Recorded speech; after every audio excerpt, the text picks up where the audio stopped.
Selamat pagi, Ibu dan teman-teman. Hari ini saya akan mempresentasikan tentang karya tulis. Karya tulis ini berjudulkan Tenaga Administrasi di sebuah perusahaan industri karet. Latar belakangnya, tenaga administrasi merupakan faktor terpenting dalam semua kemajuan perusahaan di berbagai bidang, tidak terkecuali perusahaan pengolahan karet mentah. Tenaga administrasi memiliki peranan dan tanggung jawab yang besar untuk kelancaran dan keakuratan data pembelian, penjualan, cek hasil input, faktur dengan data komputer, laporan, pengarsipan, serta tagihan suatu perusahaan. Berhasil tidaknya administrasi suatu perusahaan bergantung kepada pengelolaan yang dilakukan oleh tenaga administrasi tersebut atau administrator. Di zaman pustaka, perusahaan adalah tempat terjadinya kegiatan produksi dan berkumpulnya semua faktor produksi. Kegiatan produksi tersebut merupakan kegiatan untuk menciptakan atau menambah nilai guna suatu barang untuk memenuhi kebutuhan. Tenaga administrasi perusahaan. Tenaga administrasi juga dapat dibilang sebuah bentuk dalam usaha dan aktivitas yang berhubungan dengan pengaturan kebijakan agar dapat mencapai target atau tujuan organisasi.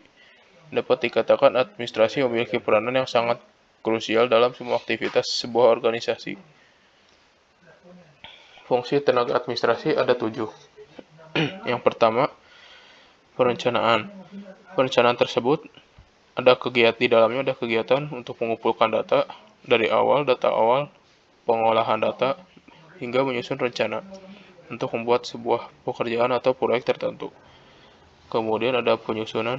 Fungsi administrasinya yaitu menyusun dan membangun komunikasi kerja antar anggota-anggota dalam organisasi sehingga akan tercapai suatu kesatuan usaha untuk mencapai tujuan suatu organisasi atau perusahaan. Kemudian pengadaan tenaga kerja.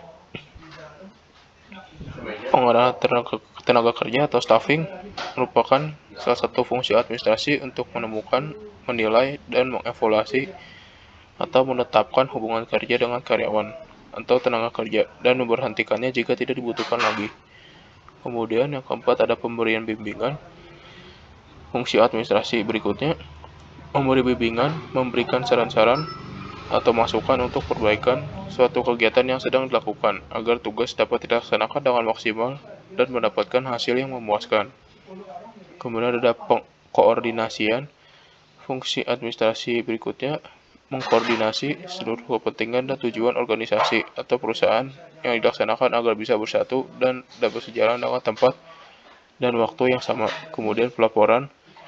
Fungsi berikutnya dari administrasi yaitu memberi informasi mengenai apa yang telah dilakukan oleh sebuah perusahaan dan kegiatannya sebagai salah satu bentuk dari tanggung jawab tenaga administrasi.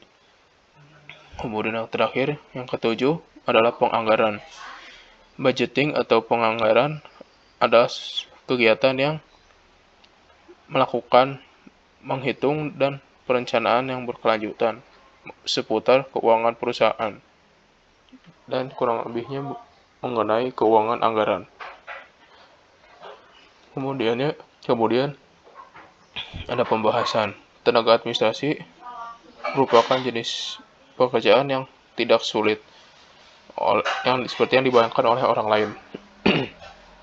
Karena dalam pelaksanaannya dan memilih profesi sebagai tenaga administrasi, penulis dapat mendapatkan banyak ilmu baru yang didapatkan ketika bagaimana penulis harus menata data dengan baik dan jumlah data yang dikatakan cukup banyak.